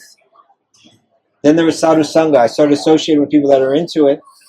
Then bhajana kriya meant I had a guru, and they were telling me everything to do. And I knew all those things. And spiritual life, it can really take off when you've got good instruction, right? And when you're ready to follow it, right? And then you go through a stage, and this stage may take longer, and that's called the nartana vritti, that all of those darker things, that dark side within us, we acknowledge it. Is that the word that you used, acknowledge?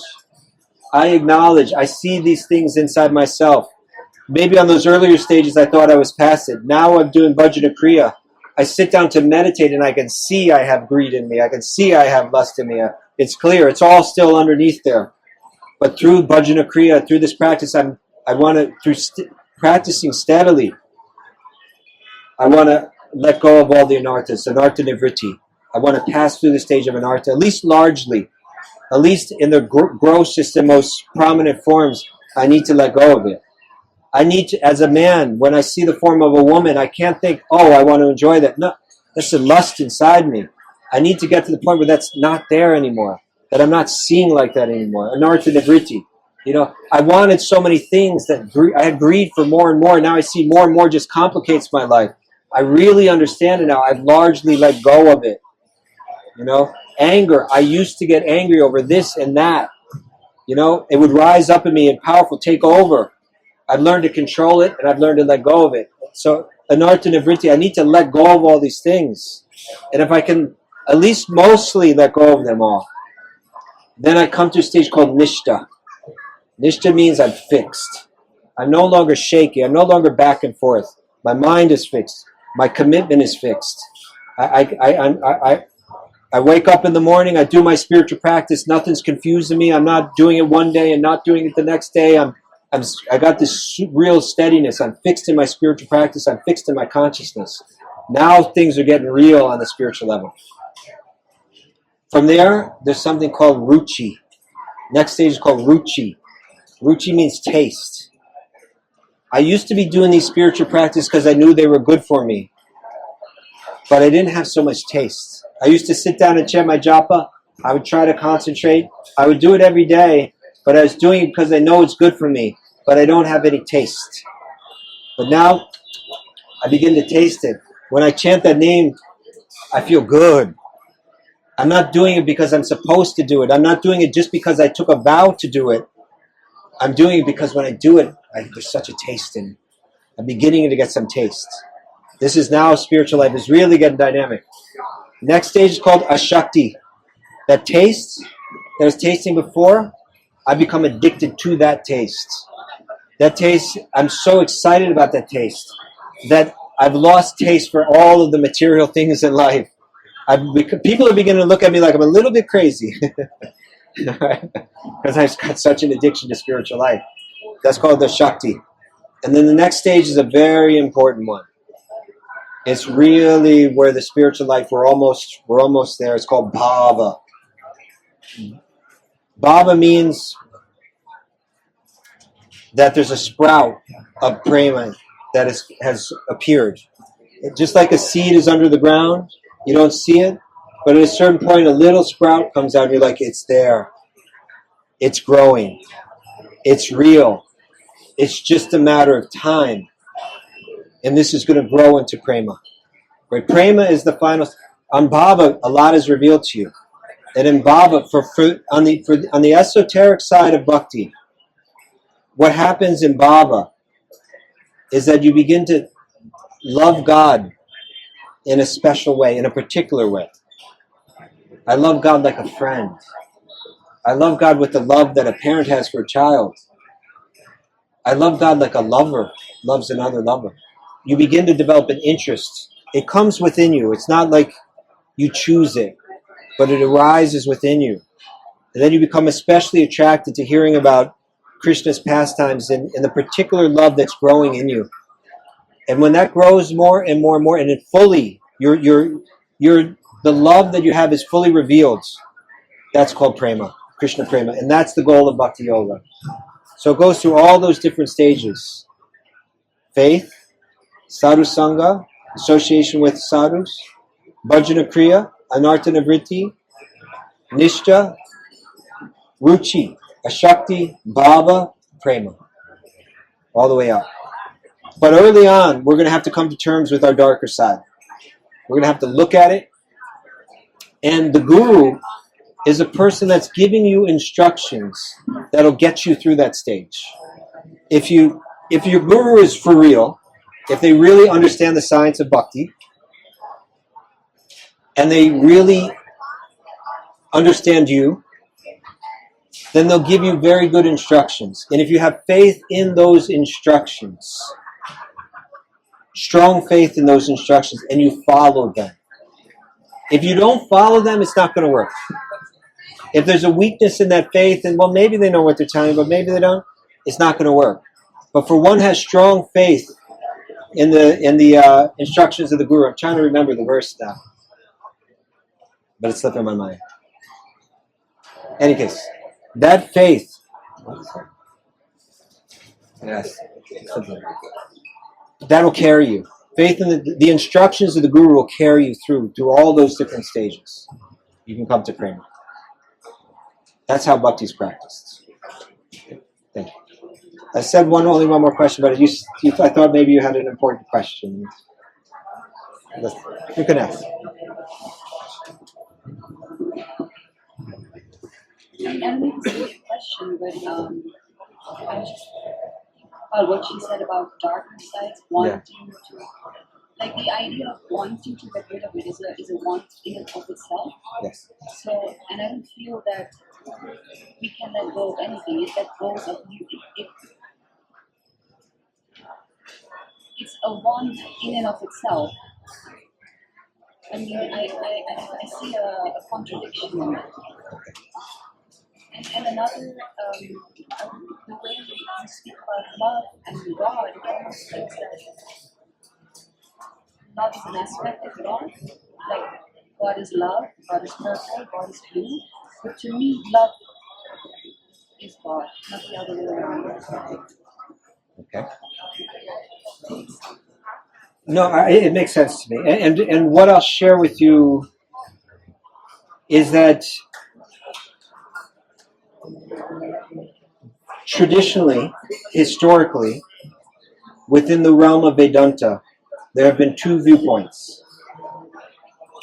One we could call Advaita Vedanta, one we could call Bhakti Vedanta.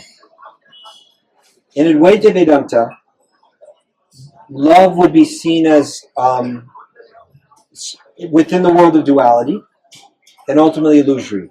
It's something playing out in our minds, but knowledge reveals what's beyond that play of the mind, and one lets go of all of those kind of ideas.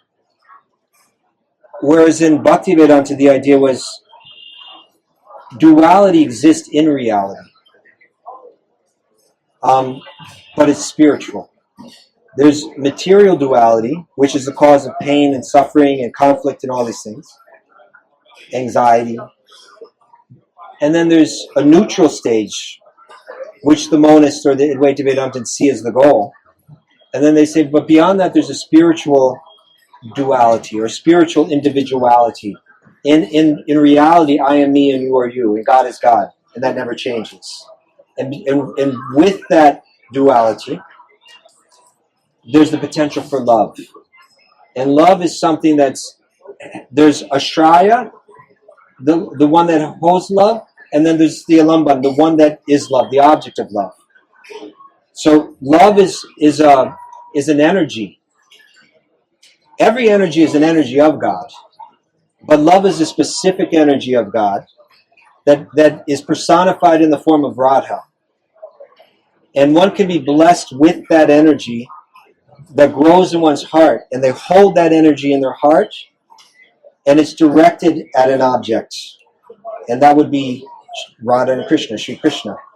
And Krishna has that love himself and holds it for you. And so that's the idea in Bhakti Vedanta. It's a different idea. Now, yes, please.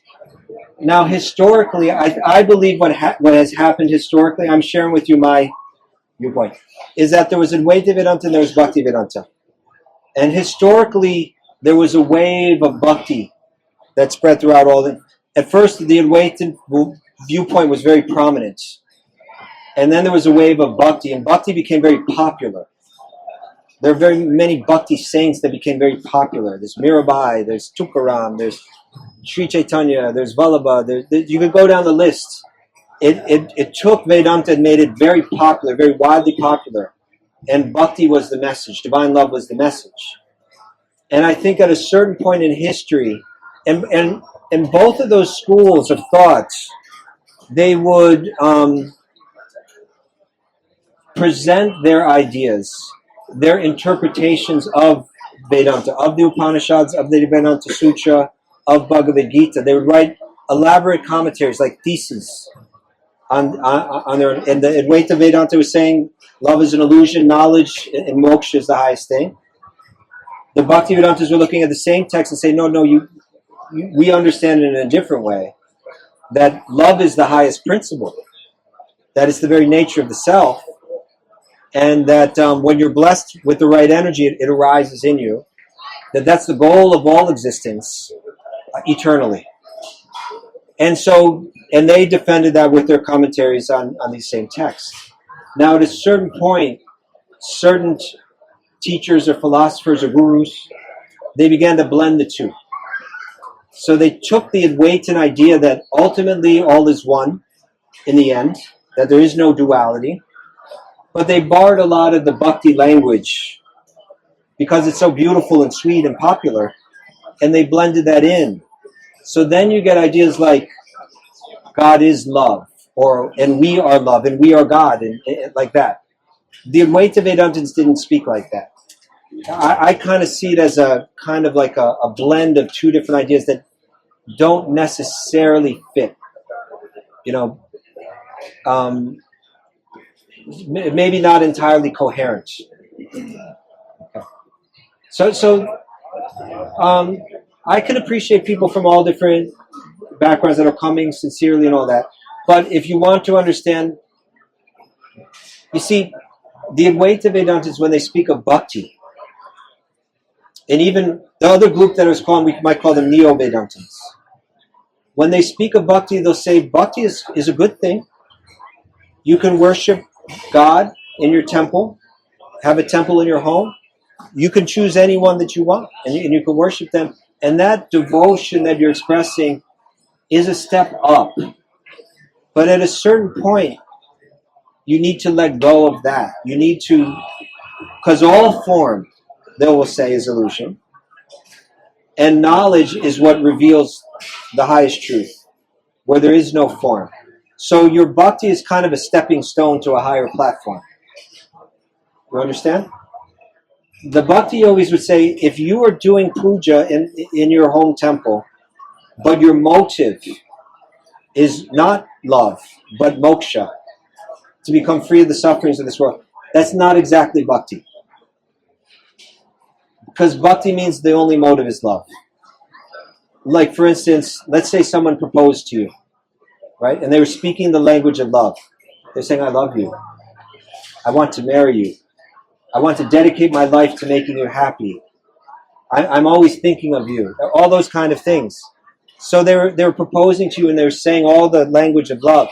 But you knew that inside they had a motive, right? It was your wealth or your fame, or so they wanted something from you. And once they got it, they were going to leave you behind. They were going to divorce you and leave you behind. Right? Then could we really call that love? It looks like love externally, but it's not really love. You understand? So if we're doing a puja in a temple and we're speaking and saying prayers of love, but our motive is, someday I'm going to leave you behind and I'm going to move past you. The bhakti yogis, we wouldn't call that love. That's something else. It's not bhakti. So this bhakti path, it's a real path. It's real Vedanta. It's real Vedanta. It's not a sentimental thing. It's not we don't see it as a stepping stone to another higher platform. We'll read that in Bhagavad Gita. We'll read that in Srimad Bhagavatam. Krishna is going to say, was it Mata Paratanam Nanyat? What is it? Kinchit Asti Dhananjaya. O Arjuna, there's no higher principle than me. Right? You find me in love, and you've achieved the very goal of all Vedanta. Vedanta Krit Vedavid Eva Chaham. I am what Vedanta leads to understanding me. That's where Bhagavad Gita is just loaded with verses like this. So it's a very serious path to Vedanta. But it's got a very beautiful aesthetic feel to it. It's all about love. It involves a spiritual duality, but there's a spiritual oneness in it as well. There's the idea, our path is called Achintya Bhed Abheda Tattva. That the truth of it is that we are one with God and we are individual at the same time. We're one and different simultaneously. In one sense, we're one with God because we're made of the energy of God. Okay? Just like the sun and the sunshine. The sunshine is made of the energy of the sun. It has the exact same qualities of the sun. The sun has light and the sun has heat. And its rays, the sunlight, also have heat and light. But one is the source, and one is dependent on the source. Right? The sun is the source, and the sunlight it comes from the source. And similarly, we're made of the same energy of God, and we have the same qualities of God. We're eternal. God is eternal, we're eternal. God is conscious and full of knowledge, we're conscious and full of knowledge. God is blissful by nature, we're blissful by nature. God never loses touch with those qualities. We've lost touch with them. It's inside us, it's our nature, And the practice of yoga is that will arise in us again, right? And the Bhakti yogis are saying that the bliss, Sat Chit Ananda is the nature of God, and the Ananda, the bliss, the deepest bliss, that is our deepest nature, is love. And that is understood and revived through the practice of bhakti. Through chanting these names, through hearing the pastimes of Krishna, through meditating on Krishna's leelas, through worshipping the form of Krishna, etc., etc. Through these practices of bhakti, what's inside us, that deep prema, that deep love, can be revived within us, step by step. Like I said, those steps I mentioned earlier: faith, shraddha, sadhusanga, bhajana kriya, anartha nivritti, nishta, ruchi, ashakti, bhava, prema. Prema is the nature within us, and it will come out. Different ways of approaching Vedanta. Is that okay? Thank you very much. It was a good question. I appreciate it. It's hard to leave. There's so many people here. Maybe one more question. If anybody has one more question, I'll take it. Akshay. I'm sorry?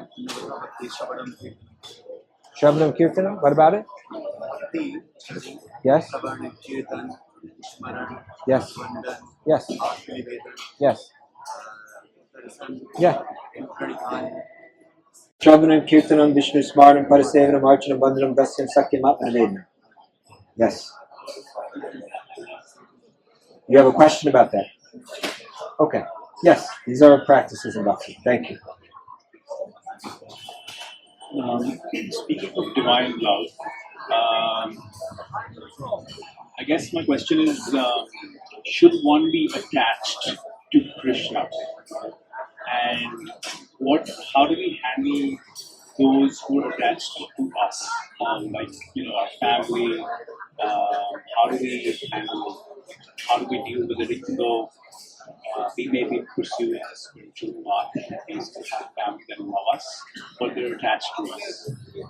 So how do we handle that situation? Can I ask one thing? Okay. In terms of samadhi, I think you mentioned that if your goal is liberation or moksha, that's not really bhakti. For a yogi, I think there's like different levels of samadhi that I read about. Like there's the nirvikalpa samadhi, there's sahaja samadhi, and there's a few sages that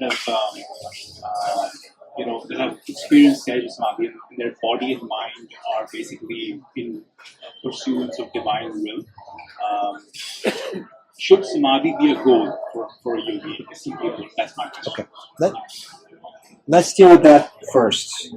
So samadhi, from Patanjali's point of view, there are different levels of samadhi, but they all lead to the stage called kaivalya. Right? So samadhi isn't exactly the goal, or when you're so deep in samadhi that you achieve kaivalya. That's the last word. And kaivalya means your awareness is entirely isolated. That there's no influence of the gunas within your awareness. That's called kaivalya, and that's the pinnacle of Patanjali's Ashtanga Yoga. Okay. But a very elusive state to achieve. That is the goal of the Ashtanga Yogi. But Krishna is saying, if you get to that stage, its value is that now you can freely give yourself to me without your awareness being... Yeah. It depends who you're talking to. Some people say that is the goal. But Krishna is who's teaching the similar dhyana yoga, saying, no, you want to read what he says about that? Chapter 6. Just give me the whole chapter.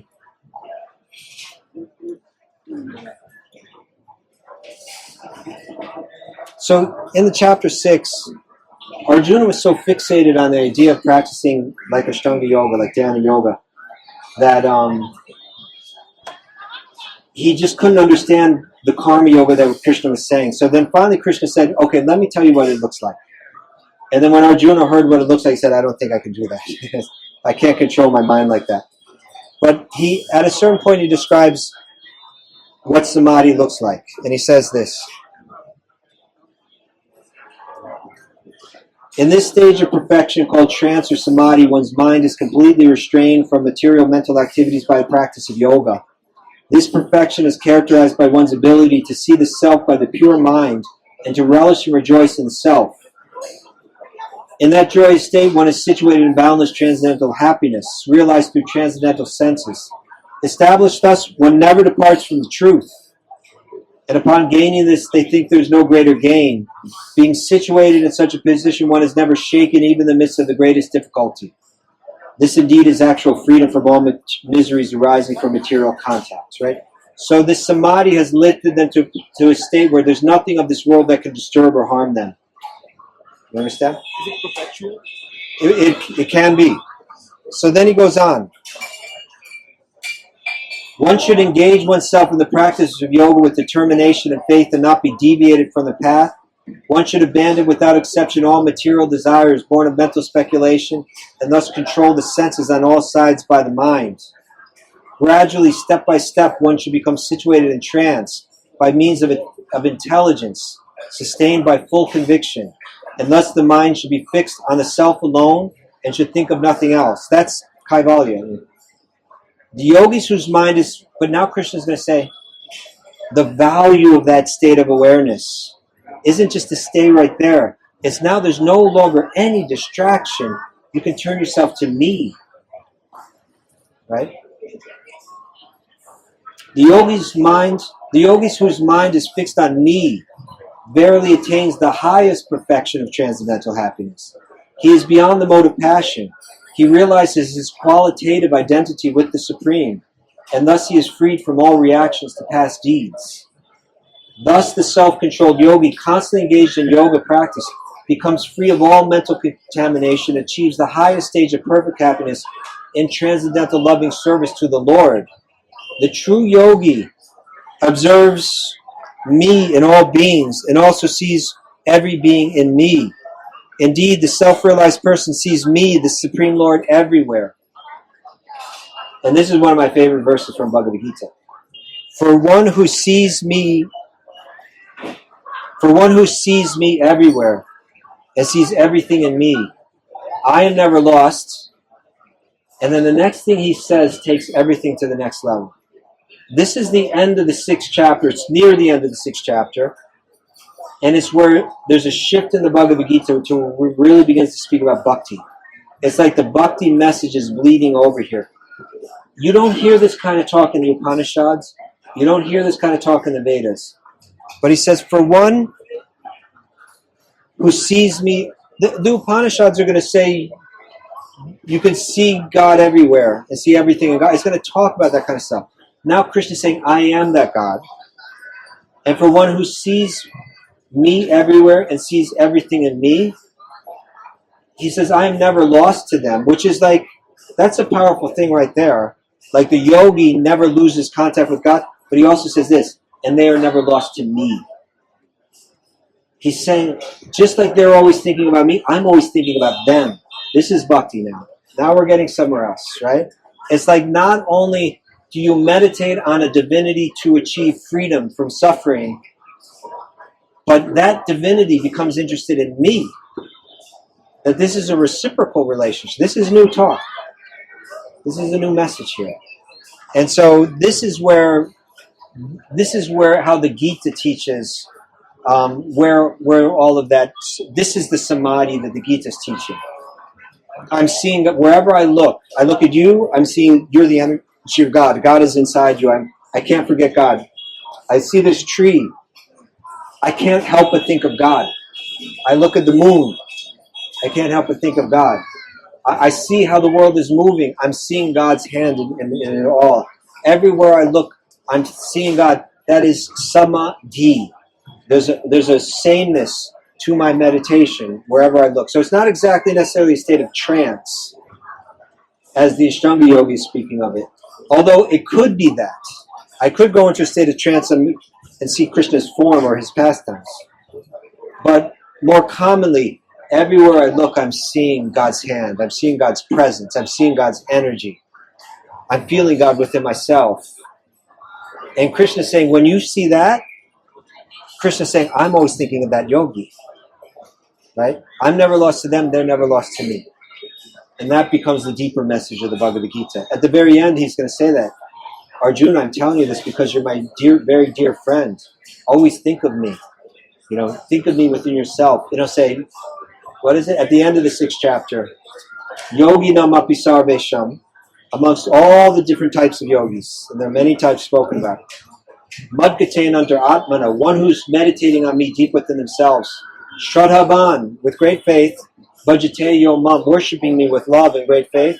Sane yuktaptamo mataha, that yogi is the most deeply connected in yoga, and the highest yogi of all. That is my opinion, Krishna says. So let us stop here tonight. Thank you. It's been a wonderful evening with you all. You have so many great questions, and I just really, I'm always thinking, I feel we're all so fortunate. We're here on the bank of the Ganges River in Rishikesh. Thousands of years ago, people came right to this spot, right where we're sitting right now, to talk about these kind of things with each other. And if we come back 10,000 years from now, people are going to be coming right here to do the exact same thing. And we're all so fortunate to have found this in our lives and to be spending our time in such a valuable way. And because you all have an interest and have come, then it's given us all the facility to do it. So thank you all so very much. It means a lot to me. And I'll just mention I'll be here at 9 a.m. tomorrow. We take up our classes from 9 to 10 a.m. And I'll be here the next 4 or 5, I think next 5 nights. I'll be here again.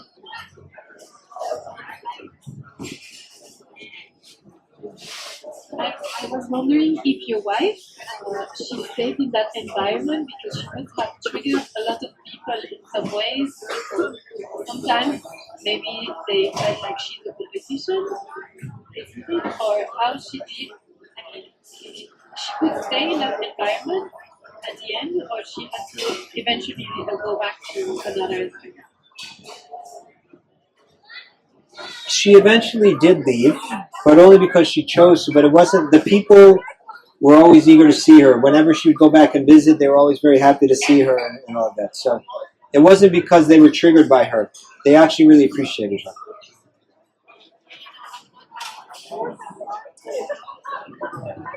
I'm just asking because maybe these people sometimes get triggered, but I'm sure she was amazing. That's not how I meant it. I understand. Yeah. Okay, thank you all so very much. Hari Om Tat Sat.